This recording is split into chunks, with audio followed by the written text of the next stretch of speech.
Is it? Can anyone confirm? Yes, sir, it's clear. Yes, sir. Yeah, You are clear. yeah. Maybe you may be having certain network issues. See, I'll try to record these sessions also wherever possible, and I'll be sharing those sessions on the YouTube to maximum possible extent. But said so, don't rely on those videos.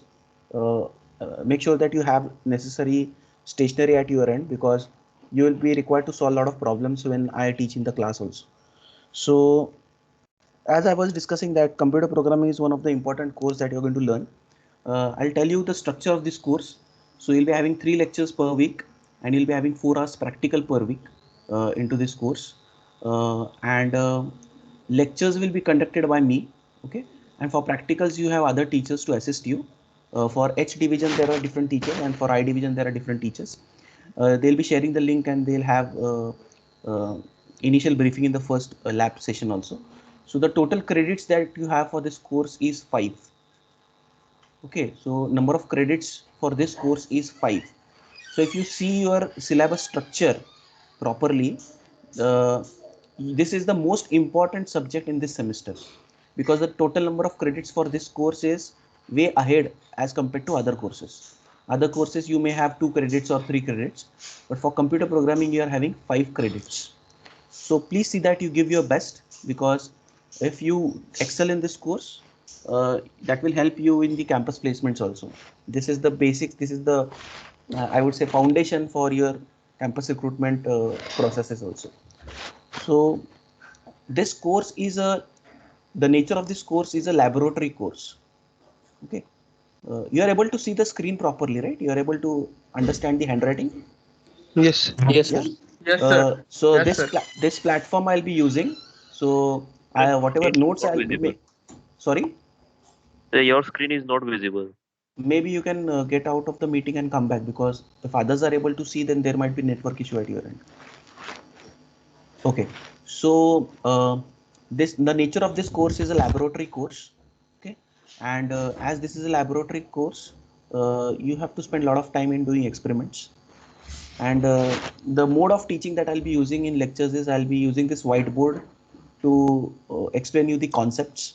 And once I teach you the concepts, the software that I'll be using for doing the programs will be Dev C++. So on my screen right now, I'm opening that software. So this is the software through which we will be doing the programming. Okay. So as and when we will progress, I'll tell you that how you need to go ahead with the coding. So the platforms that I'm going to use for teaching is the whiteboard for sharing the concepts, and the tool that I'm going to use for doing the programming is Dev CPP or Dev C++. You can say this is a Windows based tool, and there is another tool through which we can do programming on Linux operating system. Okay, that is using GCC. So that also demo I'll be giving you whenever we'll be reaching in those respective uh, articles in our curriculum. So I'll be playing with whiteboard. I'll be playing with Dev CPP in major part of my course, while I teach you different concepts of computer programming. In this computer programming, our major focus is to learn problem solving techniques. Okay, so because as an engineer, our major task is to solve problems, provide solutions to the problems, and in order to do so, as a computer engineer, we make use of programming languages. As a computer engineer, we make use of programming languages. So one programming language that we will be starting with is C language in this course. Subsequently, in your curriculum, you are going to learn more programming languages like C++, Java, and frameworks like PHP, web frameworks, .NET, and many other things you'll be going through your curriculum.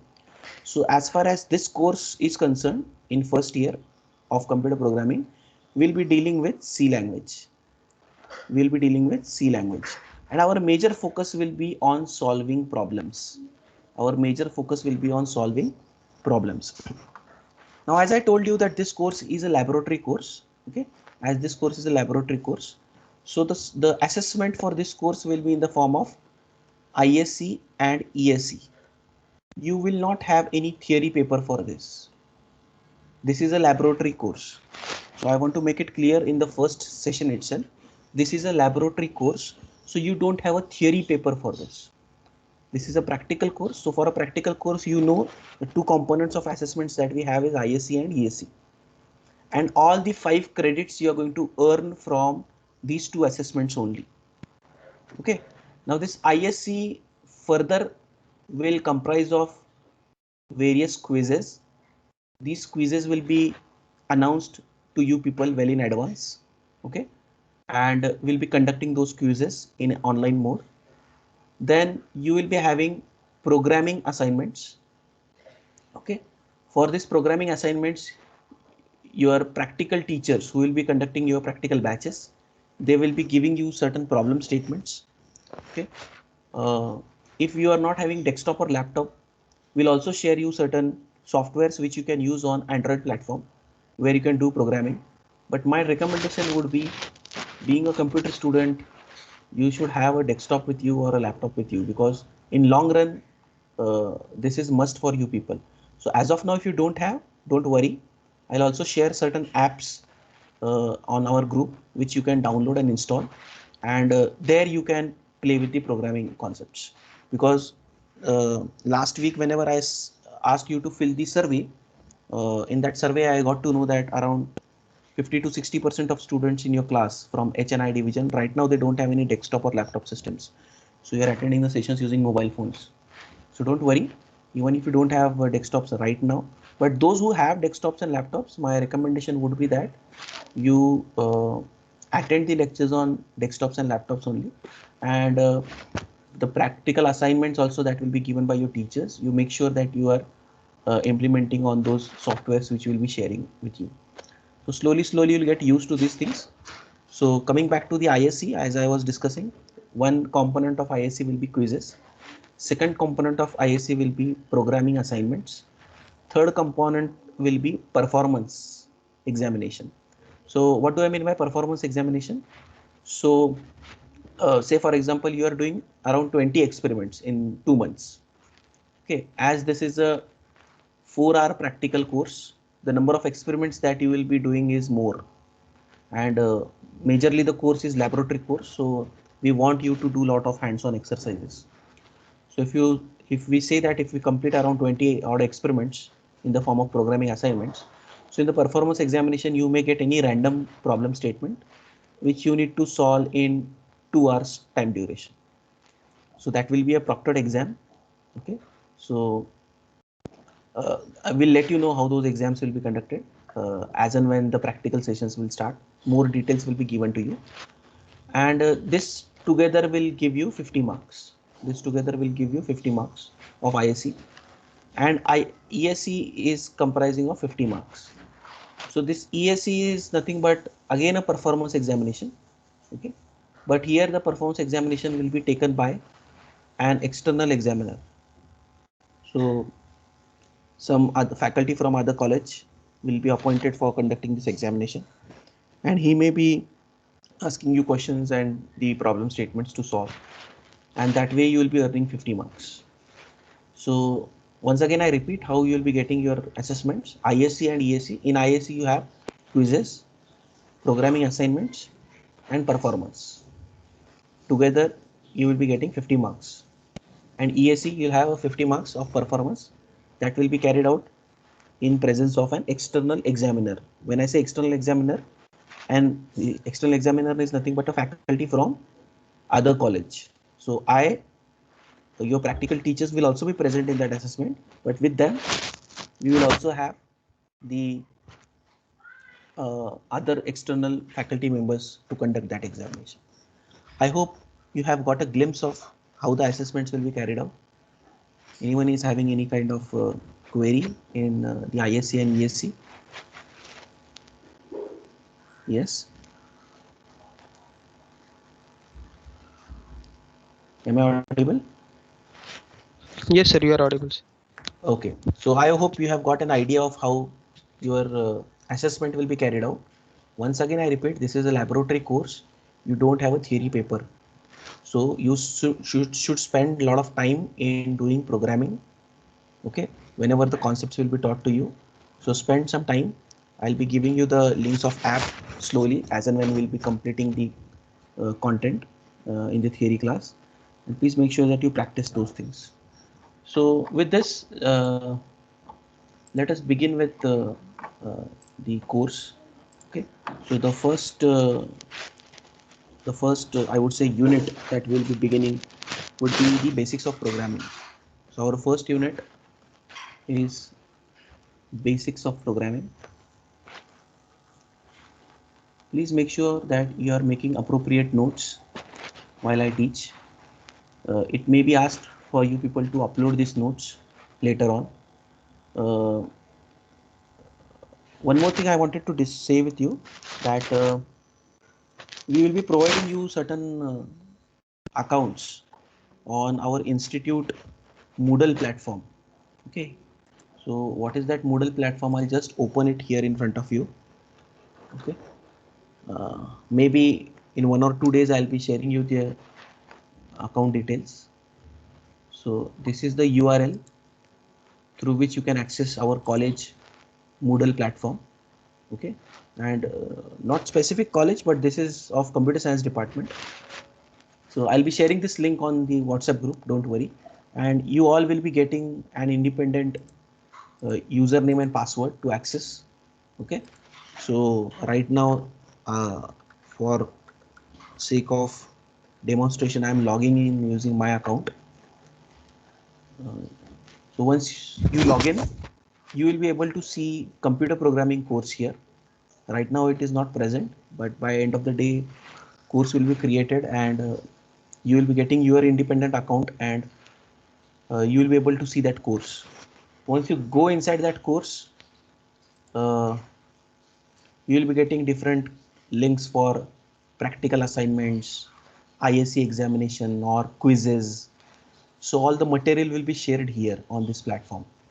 If I want to share certain documents, so I'll be uploading those documents here.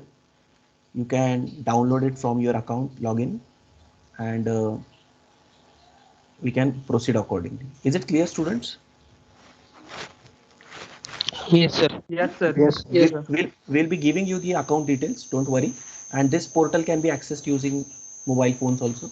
So don't worry, it is very lightweight. Okay, so you can access using mobile browsers also. And those who have desktop, again I repeat, I recommend them to use their desktop or laptops while they learn this course. Now coming back to our course, the first unit that we are going to start with, that is basics of programming. Here the first article that we'll discuss here will be algorithm and flowchart. Algorithm and flowchart. Now, being a computer engineer, as I told you that our objective is to solve problems. Our objective is to solve problems. And in order to solve problems, we design algorithms. In order to solve the problems, we design algorithms. Now, what do I mean by that? So, let me take a simple example. Suppose my problem is to perform addition of two numbers. Very simple problem I'm taking. What is my problem? My problem is performing addition of two numbers. So for solving this problem, what do I need to do is, I need to first uh, take the two numbers as input. Then I need to calculate the sum. Suppose those two input numbers are A and B.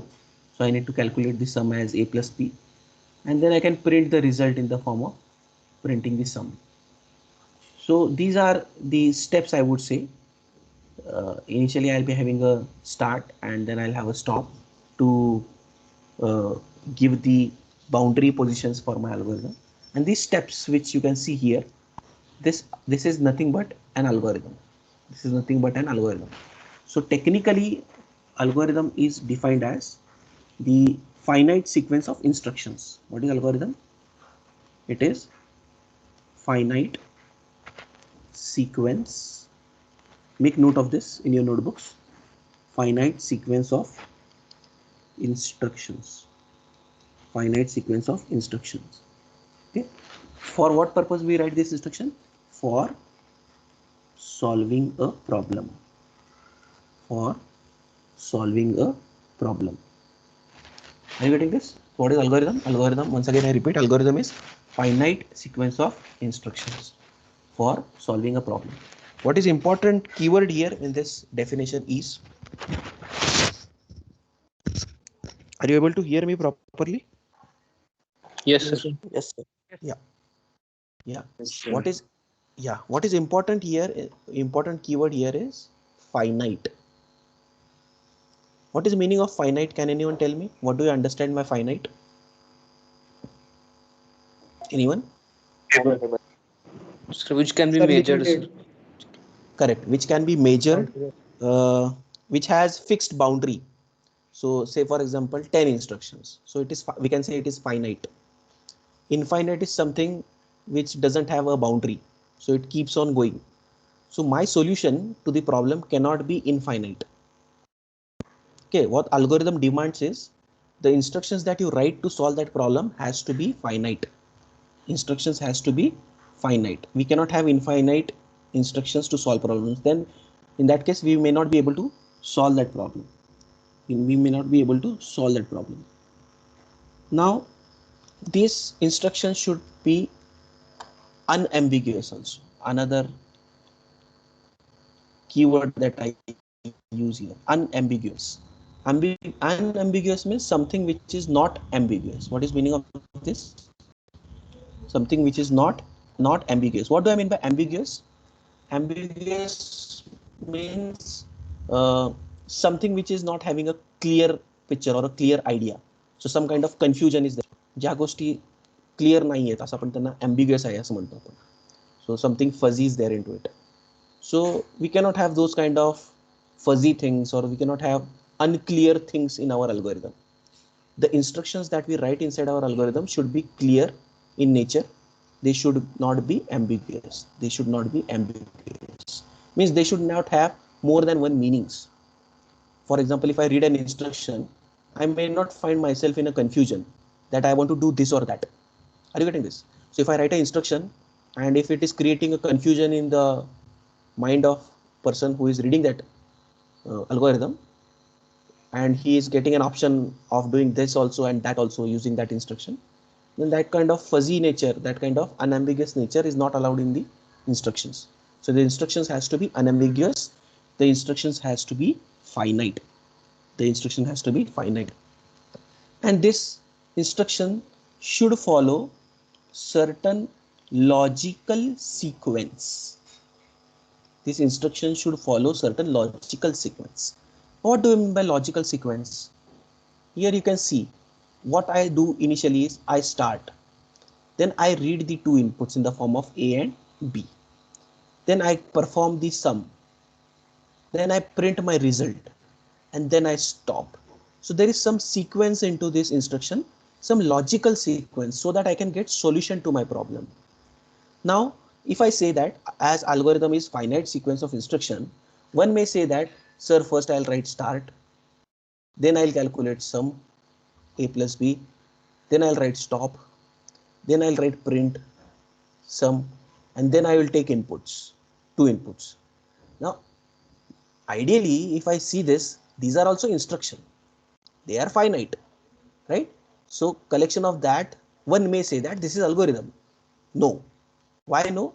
Because there is no logical sequence in the instruction. I get this? I cannot do sum first, correct? I cannot do. Am I audible, students? Yes, sir. Yes. Yes, sir. Was I Yes, sir. Was I disconnected in between? Little bit, sir. Yes, sir. For a few Okay. seconds. Okay, so what I was telling here is that on right hand side in the red color, whatever instruction I have written, one may say that this is also collection of instructions. So this is also an algorithm, because what algorithm says, it is finite sequence of instruction to solve a problem. But my dear students, I don't have a proper logical sequence in these instructions. I cannot perform a sum before reading the input. First I should read the input, then only I can do addition. Unless and until I know the two numbers which I need to add, I cannot go for their addition. So whenever I write instructions to solve a problem, these instructions should have proper logical sequence. This instruction should have proper logical sequence. So what we can conclude, what we have learned from this particular page here is, what is algorithm? Algorithm is finite sequence of instructions to solve a problem. These instructions should be unambiguous, and this instruction should be written in certain logical sequence which will lead to the solution. Now, if you see that we are having two terminologies here in this article, one is algorithm and another is flowchart. Okay. So next question comes, what is flowchart? Okay. Next question comes in mind, that what is flowchart? So flowchart is also a mechanism, I could say, wherein I try to solve a problem, but this is in a diagrammatic form. Okay. So flowchart is basically a diagrammatic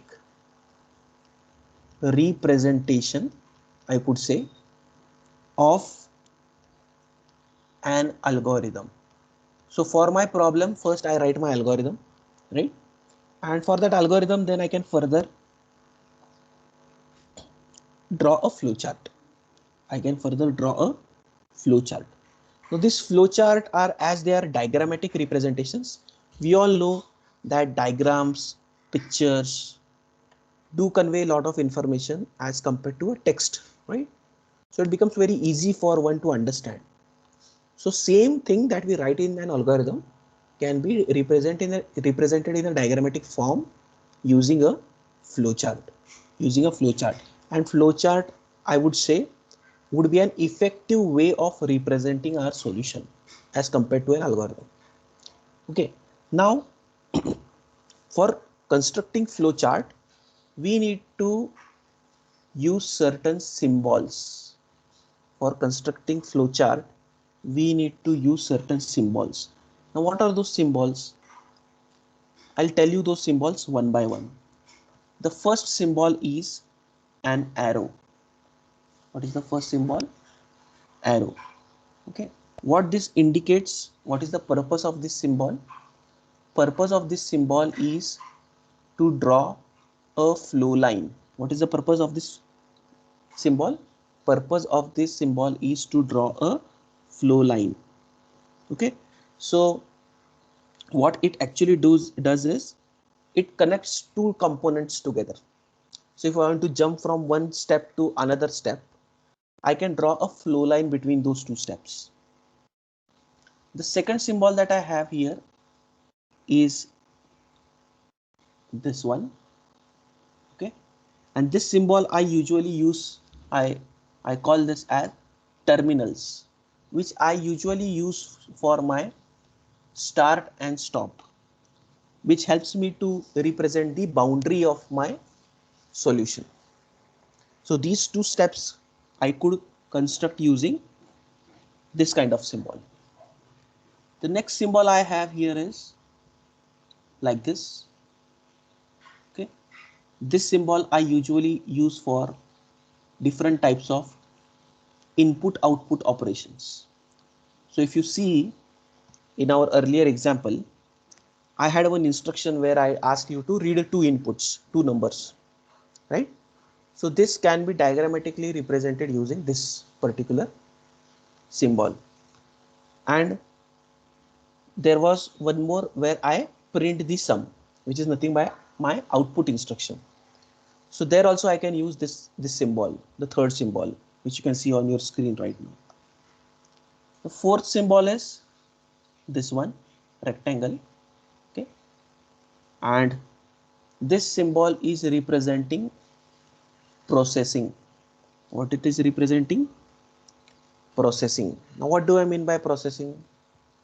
So in my earlier problem, if you remember, I was performing addition of two numbers, right?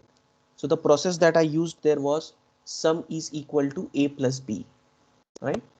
So this processing can be represented with help of rectangle. So whatever mathematical equations you have in writing the solutions, these mathematical equations can be written or can be drawn inside the processing block, inside the processing symbol, I could say. Then the next symbol that we have is in the form of a diamond symbol. Okay, this represents decision. What it represents? It represents decision.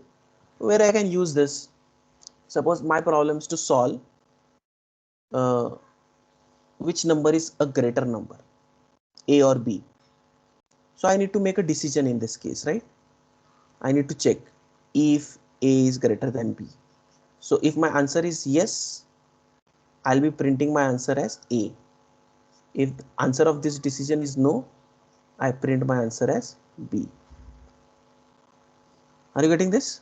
So whenever I want to make these kind of decisions in my solution, I make use of decision symbol. I make use of decision symbols.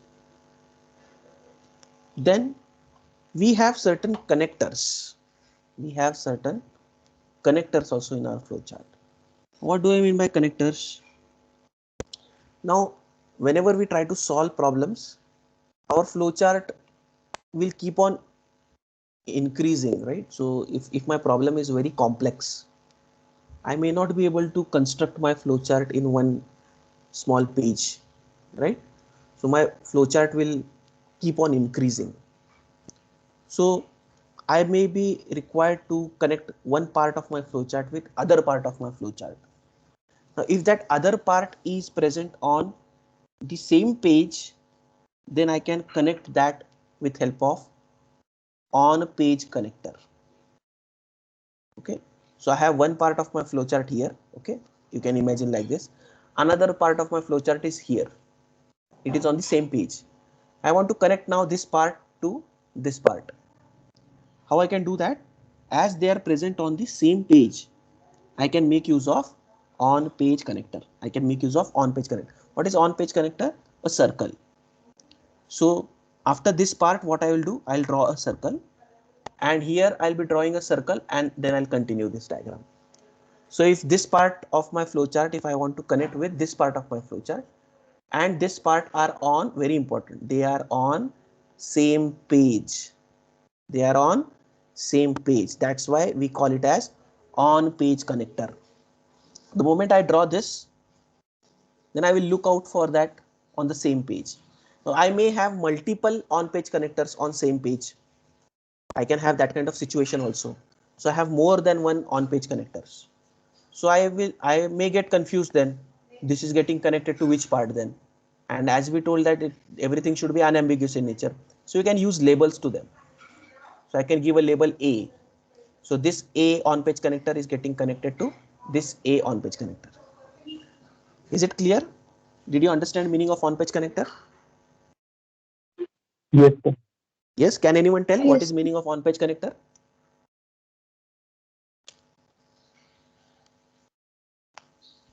See, unless and until you interact, I am not going to go ahead. Sir, it is used to connect to one or two flow chart on the same page. Okay, I won't say flow chart, but part of my flow chart. Okay, Okay. so the entire flow chart is for the same problem, but maybe due to the bulky nature of problem, maybe it may happen that few part you are drawing here and then you are not able to fit it in your page. Maybe you are drawing some part later on. So you should be able to connect that part with the other part. And if it is on the same page, you make use of on page connector. And if you have multiple on page connectors, then you need to draw the labels also, so that there will not be any kind of ambiguity that which part is getting connected to which part. Now, if these two parts are not on the same page, if these two parts are not on the same page, then I make use of off page connector. What I do, if these two parts are not on the same page, so suppose here I have one flow chart. Okay, I'm constructing a flow chart here. Okay, and now I'm not having space here, and then I want to go on another page now. Maybe I'll go back and new page I want to construct the remaining part. Then in this case I cannot use a circle because the two parts of flowchart are not on the same page. They are on different pages. So in this case we make use of off page connector. In this case we make use of off page connector. this off page connector is symbolically represented like this. You can say it is a kind of pentagon, but in the inverted form I have constructed. So suppose this is one part. Okay. So here I am constructing this off page connector. And suppose this is my second page. Here I am having another page of my flowchart, and I want to connect this part now to this part. So here I am having this connector, off page connector. So the remaining part I can continue here. Is it clear? Like I can have multiple on page connectors also. My solution may have multiple off page connectors also. Say for example, my flowchart is going on 3 pages. So I should be able to connect first with second, then second with third. So there should not be any confusion that this off page connector is getting connected to which next page. So in that case, you can make use of labels again.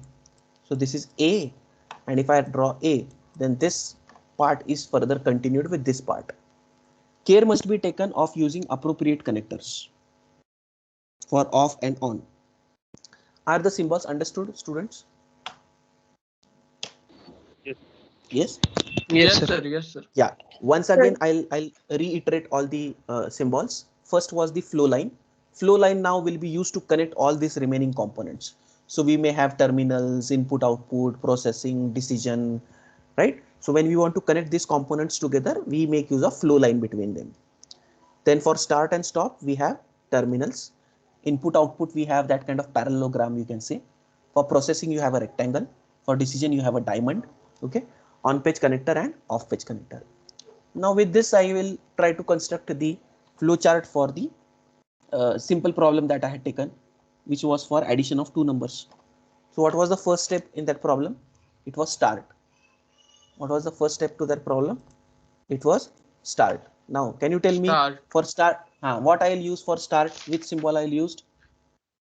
Terminal symbol. Terminal symbol. Very good. So I'll be using terminal symbol. So it is in this form, correct? Now, what is the next step in that? Next step was reading the two numbers, right? Right. So before I read those two numbers in programming language, I need to declare those two numbers. Now, what do I mean by declare? You'll come to know this slowly when we'll be going in chapter number 2. I need to declare those two numbers because I need to use two numbers as input and I need to use one number as an output. So in programming, we call these as variables. In programming, we call these as variables. So I need to declare those variables. I need to declare those variables. So I'll have one process for declaring these variables. I'll have one process for declaring these variables. And you all know that process is represented using rectangle. It is represented using rectangle, right? So here I'm declaring those variables. What are those variables? We had two variables A and B, right? Which were our input variables. And one more variable was there, that was sum, which is nothing but our result. Then after that, what we did? Then we perform reading of the two numbers A and B. Reading of the two numbers A and B. Which symbol we'll be using for reading A and B? Input, output. Input, output. Correct. Input, output. So it will be in this form. Correct. The parallelogram form, right? So here I'll perform read A and B. Here I'll perform read A and B. Then after that, what we do? We perform the addition, right? Performing addition is what? Process. Process. It is a process. It is a process. So sum is equal to A plus B. So it will be coming in the form of a rectangle. Then I'll be printing the result. Printing the result is what? Output. Output, correct. So it will be in the form of a parallelogram. And finally, there will be a stop. So stop is terminal. So it will be coming like this. I hope you have understood now how we construct flowchart for solving problems, right? Yes, sir. Yeah. So if I would have like finding A is greater or B is greater, if this kind of problem is there, right? So first I'll have start, right? Then I need to declare these two numbers A and B. Then I need to read these two numbers A and B. Now here I'm not performing a sum. Here I need to check whether A is greater than B. So I'll be using a decision, right? Here I'll check if A is greater than B. If yes, I'll have an answer. If no means either it is not, or if it is equal also, then one of them will be printed. So we are not worried about the equal case also, because finally the answer that will be printed will be correct one. Okay. So here I'll be printing what? Here I'll be printing A. Here I'll be printing B. Right? Are you getting this?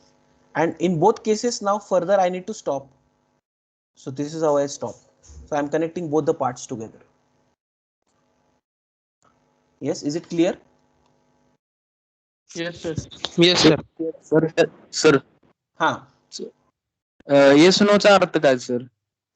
Easy. If A is greater than B, if the answer is yes, for example, if while executing this program, you will be reading this input from the user, म्हणजे user input टाकणार इथे.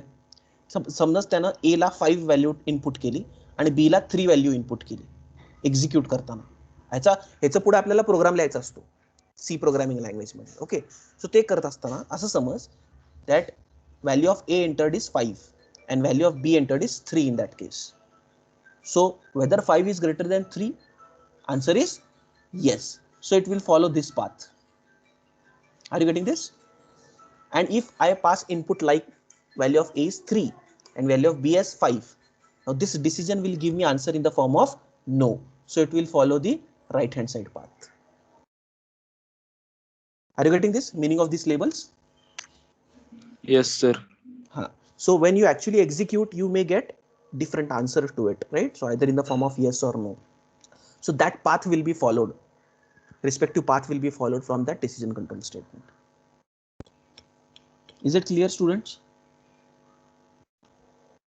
Yes, sir. Yes, sir. So now you have one homework. Yes, sir. You have one homework. Today itself you have to do it. Now you need to write algorithm and construct flowchart for finding greatest between 3 numbers A, B and C. What is the question? You have to draw flowchart and write algorithm for finding greatest between 3 numbers. Is the question clear? This was between 2 numbers A and B. Is the question clear? Yes, sir. Yes sir. Just Yes, I'll give you an idea. Like in real life, if I ask you that which is the greatest among the 3, how usually we will do? We'll first look at the first 2 numbers.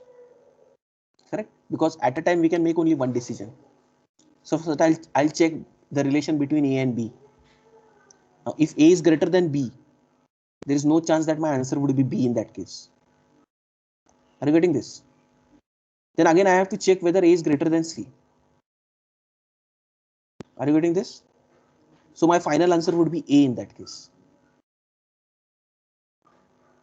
For C, if I check A and B and if I find A greater, then the possibility of getting B as greater would be no more, right? Are you able to understand what I'm trying to explain? Yes, sir. Yeah. Yes. So you Yes, need to sir. make series of decisions. It will not be done using one decision. So I'm giving you just a hint to solve the problem. So one decision I'll make initially between A and B. Then based on the result, if A is greater, again I need to make some decisions. In that case, if B is greater, again I need to make certain decisions.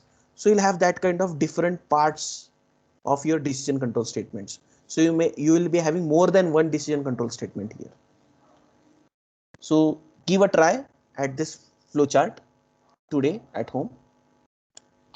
Anyone having any doubt in this question? Any doubt? Any question? Any doubt? Yes. Any query? Any doubt in this part? No, sir. Okay. Now, whenever we try to, as I told you that these things we are doing in order to solve a problem. Okay. Now, solving a problem means we will be solving it on paper first with help of algorithms and flowchart. And now further we'll be converting it into a program. Further we will be converting it into a program. We will be converting it into a program. So for that, we have to make use of certain programming language. Okay. We will be making use of certain programming language. So as I told you, in the current context of this course, we'll be dealing with C programming language. We will be dealing with C programming language in current context. Now, as I told you that this C programming language here, it can be done in the form of Windows also and Linux also. So this is the area of Dev CPP tool where I'll be writing the program now. So for writing this program, I'll have certain syntax, some standard way of writing it. So slowly I'll teach you all those syntax. Don't worry, in the subsequent lectures. And then we have to execute that program. So here you can see there is an option. You are able to see the screen diste na? Yes, Oh, sir, this thing. So once I write Sir. all my instruction here, okay, right now I'm just typing anything, okay, but I'll write certain instructions here one by one using with the help of syntax. And then further I can compile. What do I mean by compile? Compile will try to check whether you have written the instruction in proper syntax. So if you make any mistake in writing the syntax, then your program will not compile. And once the program is compiled successfully, then you can execute that program using run. So for solving problems, our first stage is to write algorithm and flowchart in order to understand what could be the potential solution to that problem. Once we design the algorithm and flowchart, then we can go ahead in creating the program for that particular problem. Are you getting this? Yes? Yes, sir. See, I'll give you one example. Suppose if someone asks you to write a program for solving the kinematic equations. You must have studied kinematic equations. Yes? Yes, sir. Yes. Yes, sir. What are kinematic equations in our physics? Related to speed, distance, acceleration, we have these three equations, right? V is equal to U plus AT, right? V is equal to U plus AT. What is second kinematic equation? S is equal to V. UT U plus. Plus half AT square. Very good. equals And third one is? V square V is square. equal V to square is equal to U square plus 2. Very good. Good part is that I'm getting some answers. So your physics is good. Very good. See, if I ask you to solve a problem where I have given suppose acceleration and time and initial velocity, then you may think of deploying the first equation to get the final velocity, right? But if someone doesn't know this equation, okay, if he is not having any idea about this equation, whether he will be able to write the program for this? No. So the baseline is that first we should be able to solve the problem. If we are not able to solve a problem, we cannot write a computer program for that. Are you getting this? जो question दिलेला असतो आपल्याला, आता मराठीत सांगतो, जो question दिलेला आहे आपल्याला, तो क्वेश्चन पहिल्यांदा आपल्याला सोडवता आला पाहिजे. जर आपल्याला सोडवता येत असेल तरच आपण त्यासाठी कम्प्युटरचा प्रोग्राम लिहू शकतो. जर आपल्यालाच तो प्रॉब्लेम सोडवता येत नसेल पेपरवर, तर त्याच्यासाठी आपण कम्प्युटर प्रोग्राम लिहू शकत नाही. So for this, our problem solving skills will be dealing with many such things that we have learned in science and mathematics. So we can, one sample मी इथे तुमच्या समोर दिला, that was in the form of kinematic equations. So we may have different types of problems coming in. Whatever physics, mathematics is required behind that should be known to us. Then only we will be able to convert it in the form of an algorithm, and further we may be able to write a program for it, right? These are equations, so these equations will be written in the form of process in the flow chart, right? And accordingly, using certain syntax, we will be writing a program for it. But if you don't know this equation itself, can you draw a flow chart for this? No. Can you write a program for this? No. Is it clear? So as a computer engineer, our first step is to solve problems on our own. Given a question, we should be able to solve a problem. Like I gave you a homework assignment today that construct flowchart for greater between three numbers. So what perception you should have in your mind while solving this problem is, you should think of different cases that will be there in this situation. Okay, different types of inputs that come in the form of A, B, and C. if I check initially A and B, in that A may be greater and B also may be greater. Further, based on that result, I may require to check A with C or B with C. If initially, if my A is not greater than B, then again I need to make certain decision of B with respect to C. So I need to think of those different combinations by considering those respective inputs in my mind. If you are not able to apply that thought process, you will not be able to write a flowchart for it. You will not be able to convert it in the form of program. So for that, we need to improvise on our basic mathematics and basic logical thinking. In the entire course, we will be giving you different problem statements, which you need to code using the syntax that you learn in C programming language. But for that, underlying mathematics, physics should be known to you. If you don't know it, you can revisit, you can Google for it, but you have to solve those problems on your own. Is it clear, students? Yes, sir. sir. Yes, sir. Yeah. So Yes, sir. it is Yes, sir. 121. I don't want to start a new point here because it will take a lot of time. 30 minutes it will take for completing that. So I won't go ahead here. We will pause for today. I just want to take a feedback. This is the first lecture that I'm taking for your class. So I want a genuine feedback. Are you able to cope up with the pace in which I speak? You want Yes, me sir. you want me to do Yes, sir. are you Yes, able sir. to understand how I write it on the screen? Sometimes the handwriting sir. goes because I'm using a pen tab here. Yes, sir. Okay, you are able to see the screen of programming window also. Technically, Yes. you are able to see the font size is okay of the program, because later on now if you are visualizing this on mobile phone, those who are looking at this in the mobile phone, so try to keep your mobile phone in the landscape mode so that the screen of programming will be visible to maximum possible screen length. Are you able to see this font? Just check and let me know. Yes, sir. Yes, sir. Yes. Yes, sir. Yeah, this font is okay, na? Yes, yes. Yes, sir. Okay. So I'm just typing few instruction here. I'll teach you what these instructions are. Just I wanted to confirm if the font size is okay with you people. Okay. So ensure that you don't miss any lectures, and if you miss any lecture, discuss with your friends. If the recording of that lecture is available, I'll try to upload this recording on the YouTube. Okay. You all can subscribe to my channel. So you visit YouTube.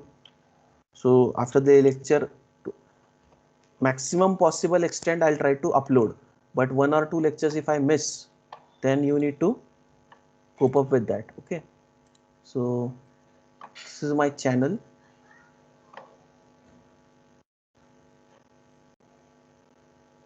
You can search me on YouTube.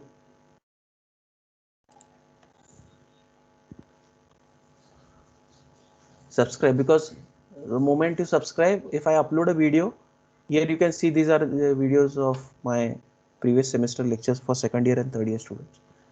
So the moment I upload, you will be getting the notifications, and it will be easy for you people to get the recording of the videos.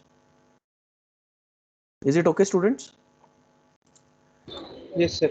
Let Yes, me sir. let me download the Yes, attendance. Let me download the attendance. Just hold on for a moment. Let me download the attendance and verify before we stop.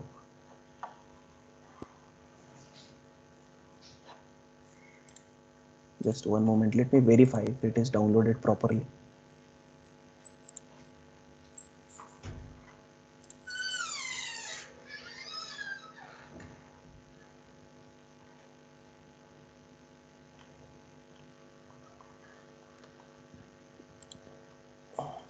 Once again, I repeat, this subject, this course is going to give you jobs. Okay, so give your 100%. If this subject remains weak, then you will find it difficult in your campus placements. So this is very important subject. Even if it is a laboratory course, you can see we have 5 credits to it. Very important subject. So give your 100%. Try to attend all the lectures, complete all the programming assignments that will be given by the practical teachers, And if you have any doubts, feel free to connect with me on WhatsApp chat, or you can call me also. You have the contact details also of mine. I'll be creating permanent links for the lectures. One more announcement I have. In the timetable, you have a lecture of CP on Monday. Okay, but I have conducted it today, that is Tuesday. Henceforth, every Tuesday I will be conducting. Monday will be conducted by Jyoti madam. Okay, so this is one change that we have in the timetable. So permanent links for all the lectures I'll be creating, and I'll be posting it on the WhatsApp group immediately by end of the day, so that you can join with those links instead of joining with different links every time. I'll be creating permanent link. I'll be giving those permanent links today. Please take care, students, and enjoy programming. We'll stop for today.